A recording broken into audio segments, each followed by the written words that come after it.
नमस्ते बिहार, मैं हूं आप सबके साथ अनूप। खबरों की शुरुआत करते हैं और सबसे पहले बात बड़ी खबर की करते हैं। मोदी मंत्रिमंडल का विस्तार आज शाम 6 बजे होना है। कैबिनेट विस्तार में बिहार से कई नामों की चर्चा भी है। जेडीयू के कोटे से 3 मंत्री का नाम इस पद के लिए सामने आ रहे हैं। सूत्रों के हवाले से खबर आ रही है ललन सिंह, आरसीपी सिंह बनेंगे मंत्री। ये सूत्रों के हवाले से खबर है। तो वहीं एलजेपी कोटे से पशुपति पारस का भी नाम है। सुशील मोदी को भी मिल सकता है मंत्री पद। सूत्रों के हवाले से बड़ी खबर। तो मोदी मंत्रिमंडल का आज विस्तार होना है। आज शाम 6 बजे विस्तार का कार्यक्रम में कैबिनेट विस्तार किया जाएगा।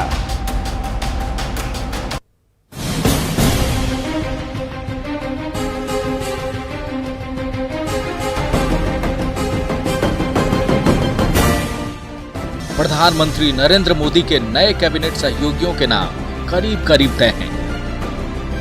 सूत्र बताते हैं कि जेडीयू के हिस्से 3 मंत्री पद आए हैं, 2 कैबिनेट मंत्री का और 1 राज्य मंत्री का। इसी फॉर्मूले के बारे में तो कोई जानकारी नहीं है, लेकिन इसके बारे में जो हमने हम लोगों के पार्टी के राष्ट्रीय अध्यक्ष हैं, उन्हीं को इन सब चीजों के लिए अधिकार है।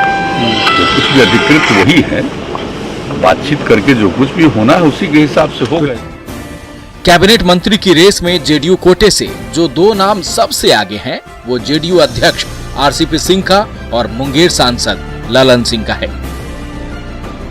आरसीपी सिंह वर्तमान में राज्यसभा सांसद के साथ साथ जेडीयू के राष्ट्रीय अध्यक्ष भी हैं। आरसीपी सिंह को नीतीश कुमार का खासम खास माना जाता है। यूपी कैडर के आईएएस ऑफिसर रहे आरसीपी सिंह के पास प्रशासनिक और राजनीतिक दोनों अनुभव है। ललन सिंह की बात करें तो वो वर्तमान में मुंगेर से सांसद हैं, नीतीश कैबिनेट में मंत्री भी रह चुके हैं और नीतीश कुमार के करीबी माने जाते हैं। इसके साथ साथ एलजेपी में हुई टूट में भी ललन सिंह की अहम भूमिका बताई जाती है। माना जा रहा है कि इसका इनाम ललन सिंह को केंद्र में कैबिनेट मंत्री बनाकर दिया जा सकता है। 2 कैबिनेट मंत्री के साथ साथ जेडीयू कोटे से 1 राज्य मंत्री बनाए जाने की भी चर्चा है। इसमें 4 नामों की चर्चा जोर शोर से चल रही है। पार्टी के राज्यसभा सांसद और बिहार के पूर्व मुख्यमंत्री कर्पूरी ठाकुर के बेटे रामनाथ ठाकुर का, पूर्णिया से जेडीयू सांसद संतोष कुशवाहा का, सुपौल से जेडीयू सांसद दिलेश्वर कामत का और जहानाबाद से सांसद चंदेश्वर चंद्रवंशी का। इन चारों में किसकी लॉटरी लगती है और कौन मोदी मंत्रिमंडल में शामिल होता है, ये बहुत जल्दी पता चल जाएगा। वैसे बिहार से अगर किसी नेता के मंत्री बनने की चर्चा सबसे ज्यादा हो रही है तो वो हैं पशुपति पारस। माना जा रहा है कि एलजेपी कोटे से पशुपति कुमार पारस मंत्री बनेंगे। बिहार बीजेपी कोटे से भी मंत्री पद की रेस में 2 नाम शामिल हैं, सुशील कुमार मोदी और संजय जायसवाल का।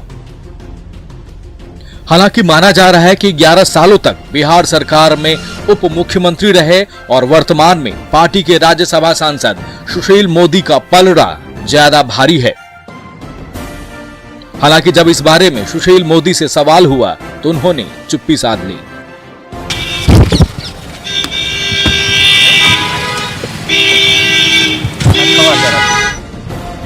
वैसे अंततः ये प्रधानमंत्री के ऊपर है कि वो अपनी ड्रीम टीम में किसको शामिल करते हैं और किसको नहीं। न्यूज़ 18 के लिए पटना से दिवाकर तिवारी के साथ शैलेंद्र और साकेत की रिपोर्ट। जेडीयू के राष्ट्रीय अध्यक्ष आरसीपी सिंह ने कहा कि नीतीश कुमार ने जो भी कहा वो सही है और किसी तरह के फॉर्मूले की बात ही नहीं है। एनडीए के घटक दलों में अच्छी समझ है। हमारे नेता ने जो बात कह दिया वो सत्य है। तो आप ही के ऊपर आप बताइए सर, क्या है? अरे तो आप देखिएगा ना, बातचीत फाइनल हो गई है। आप देखिएगा ना, मतलब माना जाए अभी सब पेंच फंसा हुआ है, इसका मतलब कहीं कोई पेंच किसी तरह का नहीं है। कितने लोग अब आप वेट करो ना यार, मतलब सब कुछ तय हो गया है। अरे तो इसमें कोई डाउट है क्या? आप शामिल हो रहे हैं? ये हम कैसे बता सकते हैं? ये कि आप जो हैं एक जब सरकार में होते हैं और सरकार में सम्मिलित होते हैं तो एक सद्भावना होता है, एक समझ होती है और हम लोगों को बड़ी अच्छी है। इधर बिहार कांग्रेस के सभी विधायक और विधान पार्षद आज राहुल गांधी से मुलाकात करेंगे। दिल्ली रवाना होने के दौरान बिहार कांग्रेस के अध्यक्ष मदन मोहन झा ने इशारों में संगठन में फेरबदल की अटकलों को खारिज कर दिया। बुधवार यानी 7 जुलाई को राहुल गांधी बिहार कांग्रेस के सभी विधायक और विधान पार्षद से मुलाकात करेंगे। इसके लिए मंगलवार को पटना से प्रदेश कांग्रेस अध्यक्ष मदन मोहन झा और पार्टी के एमएलसी प्रेमचंद मिश्रा दिल्ली के लिए रवाना हो गए। संगठन में फेरबदल की बात को एयरपोर्ट पर मदन मोहन झा ने इशारों में खारिज कर दिया और बताया कि इस मुलाकात के कोई मायने नहीं निकाले जाएं। उन्होंने कहा कि पार्टी के नेता से राहुल गांधी अक्सर मिलते रहते हैं, उसी का ये एक हिस्सा है। राहुल गांधी से लोगों को मिलना है। हमारे जितने वरिष्ठ नेता सबों ने मिलने की इच्छा प्रकट की थी। हमारे प्रभारी भक्त चरण दास जी ने इनिशिएट किया और राहुल गांधी जी ने बुलाया है, कल सब लोग उनसे मिलेंगे। बिहार की सियासत में कांग्रेस विधायकों की टूट को लेकर भी अटकलें लगती रही हैं। संभव है एकजुटता दिखाने की कोशिश का भी ये एक हिस्सा हो। वैसे वास्तविकता क्या है, ये मुलाकात के बाद ही पता चल पाएगा। इधर समाज कल्याण मंत्री मदन सहनी की नाराजगी दूर हो गई है। मदन सहनी ने कल सीएम नीतीश कुमार से मुलाकात की। मंत्री ने कहा कि वो बुधवार से अपना विभाग संभाल लेंगे। माननीय मुख्यमंत्री जी से मिल करके आए हैं और उन्होंने आशीर्वाद दिया है कि जैसे आप काम कर रहे थे विभाग का, लोगों का सेवा वैसे करते रहिए, कहीं कोई कठिनाई नहीं है। और जो विभाग का गलतफहमी था उसको भी उन्होंने ख़त्म कर दिया है, तो इसलिए अब हमको नहीं लगता है कोई कठिनाई होगा। नाराज़गी भी दूर हो गई है और हम तो पहले भी बोले थे कि माननीय मुख्यमंत्री जी ने पहचान दिया, आशीर्वाद दिया, काम करने का उन्होंने मौका दिया है, तो अच्छे से हम लोग काम करेंगे। अब कहीं कोई कठिनाई नहीं। और लंबे समय के बाद सीएम नीतीश कुमार एक बार फिर जनता दरबार लगाएंगे। सीएम 12 जुलाई से जनता दरबार में लोगों की समस्याओं को सुनेंगे और निपटारा भी करेंगे। इसकी तैयारी पूरी कर ली गई है। जनता के लिए फिर से दरबार लगाएंगे नीतीश। जनता सीधे सीएम से करेगी संवाद। 12 जुलाई से इसी बड़े हॉल में सीएम नीतीश कुमार एक बार फिर जनता दरबार लगाएंगे। काफी अरसे के बाद सीएम नीतीश कुमार जनता दरबार में जनता की बातों को खुद सुनेंगे और उसका ऑन स्पॉट निपटारा भी करेंगे।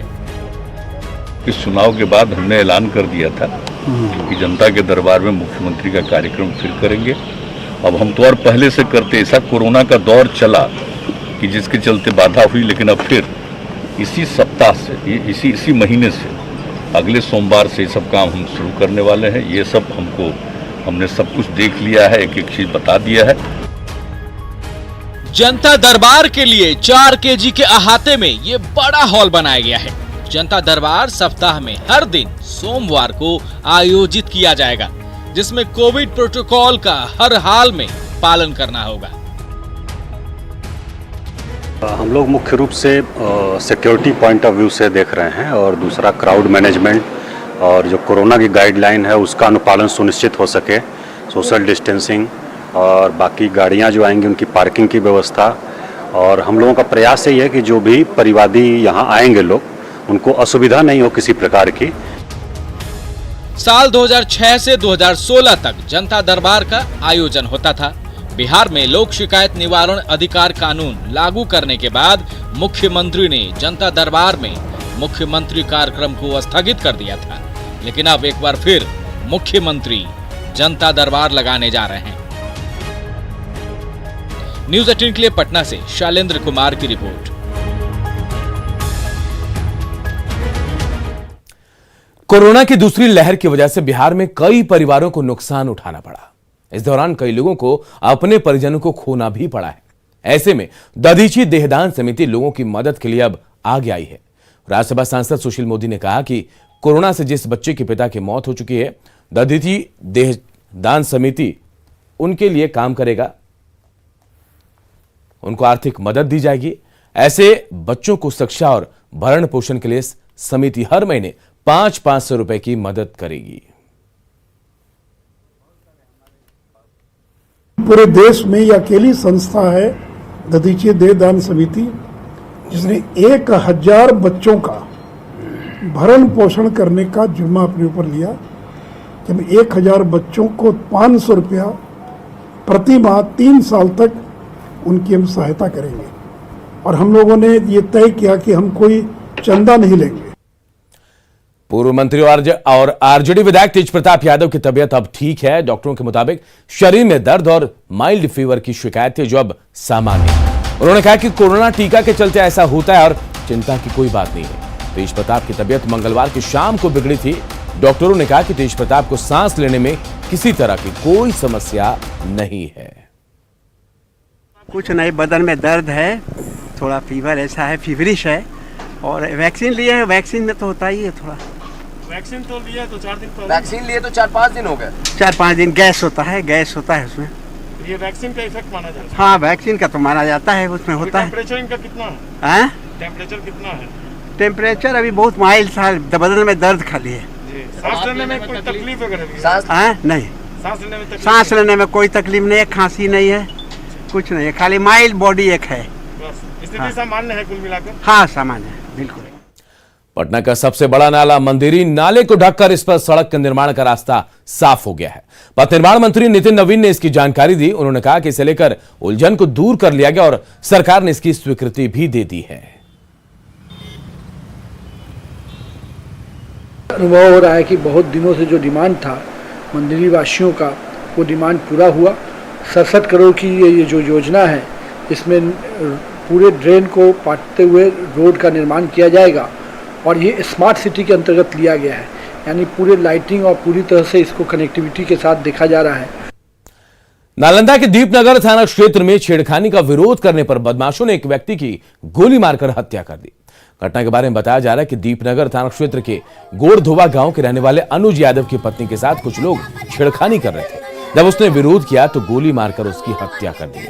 हत्या का आरोप मृतक के चचेरे भाई के बेटे और उसके साथियों पर लगा। हत्या के बाद सभी आरोपी गांव छोड़कर फरार हो गए हैं। बाले बच्चे सब रोडे पर दुआरिये पर हैं। आया तुरंत गोली छोड़ने लगा। हाँ, राजा कुमार कदम यहाँ गोली, प्रमोद यादव भी गोली मारा है, उसका साला भी गोली मारा है। 3 गो, प्रमोद कुमार के 3 गो साला, 3 गो तुम्हारे गोली यादव है। 4 राउंड किया है। इधर छपरा में पुलिस फायरिंग में एक महिला जख्मी हो गई। घटना गौरा ओपी के मंझवलिया गांव की है। बताया जा रहा है कि पुलिस एक अपराधी का यहां पीछा कर रही थी और इसी दौरान अपराधी ने फायरिंग शुरू कर दी। जवाब में पुलिस ने भी फायरिंग की, जिसमें विवाह समारोह में शामिल होने जा रही शांति देवी को गोली लग गई। महिला बनियापुर की रहने वाली है। महिला के जख्मी होने को लेकर भड़के लोगों ने सड़क जाम कर अगजनी के साथ यहां बवाल भी किया। तो 2 तस्वीरें आपको दिखा रहे, देखिए। पुलिस फायरिंग में एक महिला जख्मी हुई, उसे अस्पताल लाया गया। वहीं इसके बाद इलाके के लोग नाराज हुए और सड़क जाम कर यहां हंगामा भी किया।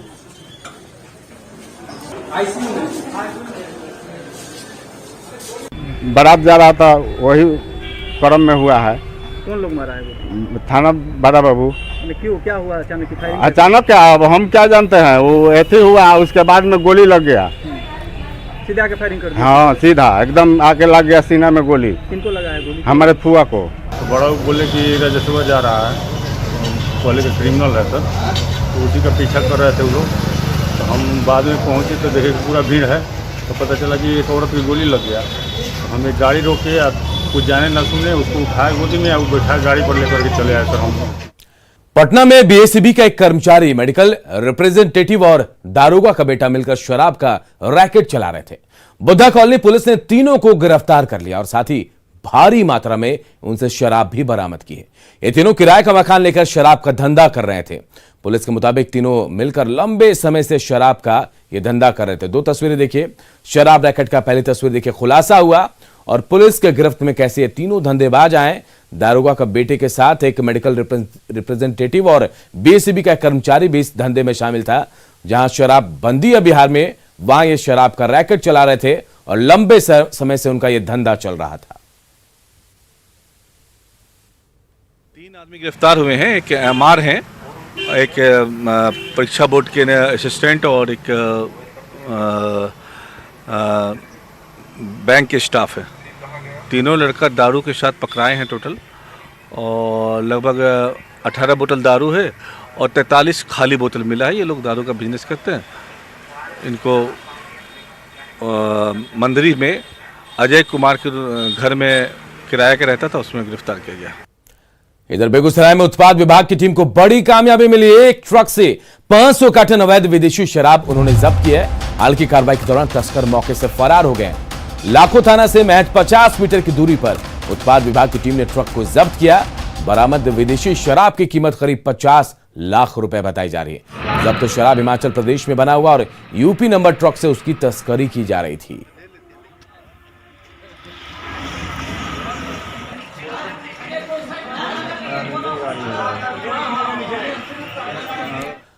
इधर मधुबनी में हादसे के बाद एक टैंकर पलट गया, जिसके बाद लोगों में थिनर लूटने की होड़ मच गई। बच्चे, बूढ़े और जवान सभी बाल्टी, डब्बे और गैलन लेकर थिनर लेने टैंकर के पास पहुंच गए। मधुबनी में NH57 पर थिनर लदा टैंकर बेकाबू होकर सड़क किनारे गड्ढे में पलट गया। गनीमत रही कि टैंकर के ड्राइवर और क्लीनर समेत किसी भी शख्स को गंभीर चोटें नहीं आई, लेकिन हादसे के बाद मौके से जो तस्वीर सामने आई वो बहुत ही शर्मसार करने वाली है। सड़क किनारे थिनर लदा टैंकर पलटते ही स्थानीय लोगों में थिनर लूटने की किस कदर होड़ मची है।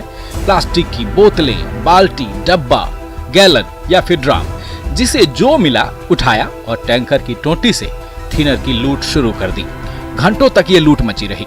न सिर्फ बच्चे और जवान बल्कि महिलाएं और बुजुर्ग भी मुफ्त का सामान लूटने में इस कदर मशगूल रहे कि इस बात का भी होश नहीं रहा कि थिनर पेट्रोल की तरह ही बहुत ही ज्वलनशील पदार्थ है, जिससे थोड़ी सी चूक में आग लग सकती है।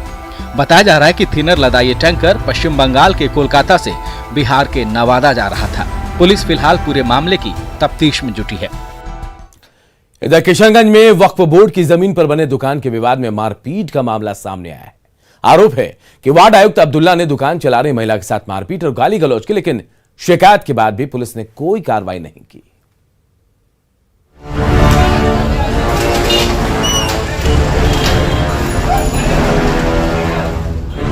दुकान के विवाद को लेकर सरेआम संग्राम छिड़ा हुआ है। गुस्से से आग बबूला ये सफेद पोश शख्स है वार्ड आयुक्त मोहम्मद अब्दुल्ला। वक्फ बोर्ड की जमीन पर बने इस दुकान को लेकर वार्ड पार्षद और स्थानीय निवासी रवीना बेगम के बीच लंबे समय से विवाद चला आ रहा है। जब इस महिला ने यहां दुकान खोला तो गुस्से से तमतमाया वार्ड पार्षद मोहम्मद अब्दुल्ला वहां आधम का और कभी ईंट फेंकने लगा तो कभी कुर्सियां पलटने लगा।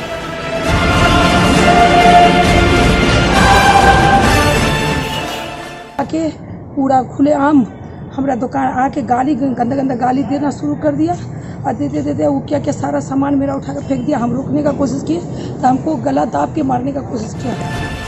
ये सफेद पोश इतने गुस्से में है कि कभी दुकान का एक एक सामान निकाल कर बाहर फेंक रहा है तो कभी कुर्सियां उलट पुलट रहा है। रह रहकर ईंट पर भी गुस्सा उतार रहा है। आसपास के लोग बार बार रोक रहे हैं लेकिन वो रुकने का नाम नहीं ले रहा और उल्टे उन्हीं से उलझ जा रहा है। दुकान पर कब्जे को लेकर किशनगंज की सड़क पर मचे बवाल का ये वायरल वीडियो पुलिस के पास भी पहुंच गया है। खुलेआम मारपीट गाली गलौज किया जा रहा है, उसके सामान को फेंका जा रहा है। तो आवेदन दी थी, अभी तक कुछ नहीं हुआ, क्या कुछ कहना चाहेंगे? इस संदर्भ में थाना अध्यक्ष को बुला करके अभी कार्रवाई का निर्देश दिया गया है, बहुत जल्दी उसमें एक्शन लिया जाएगा। कैमरे में कैद वार्ड पार्षद मोहम्मद अब्दुल्ला की ये हरकतें हर किसी को हैरान कर रही हैं। किशनगंज की सड़क पर मची कोहराम की ये तस्वीरें जो कोई भी देख रहा है दंग रह जा रहा है। आशीष, न्यूज़ 18 किशनगंज।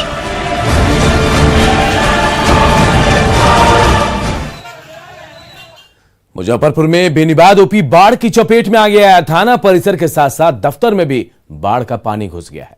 बागमती नदी के जलस्तर में बढ़ोतरी की वजह से ऐसा हुआ। पुलिसकर्मी खतरे के बीच अपना काम निपटा रहे हैं, वहीं थाने में आने वाले फरियादियों को भी काफी समस्याएं हो रही हैं। थाना परिसर में पानी है, कल से थाना परिसर में पानी घुस गया। किस तरह की स्थिति बनी हुई है? स्थिति भयावह। रूमों में भी पानी है क्या? हाँ, घुसने वाला है। अगर मान लीजिए कोई फरियादी आता है तो किस तरह से वो लोग भी तो पानी नहीं है। हाँ, उसको पानी में हेल के आना पड़ता है। थाना पर कुछ काम है तो पानी क्या लग रहा है कि थाना परिसर में पानी तैरते हुए इस तरह से थाना पानी तैरते हुए है, बहुत घुटना भर पानी है। घुटना भर पानी है। हाँ, पानी और तेज ही है, पानी बढ़ ही रहा है। और इस बुलेटिन में इतना ही, लेकिन खबरें लगातार जारी है। देखते रहिए News 18 बिहार झारखंड।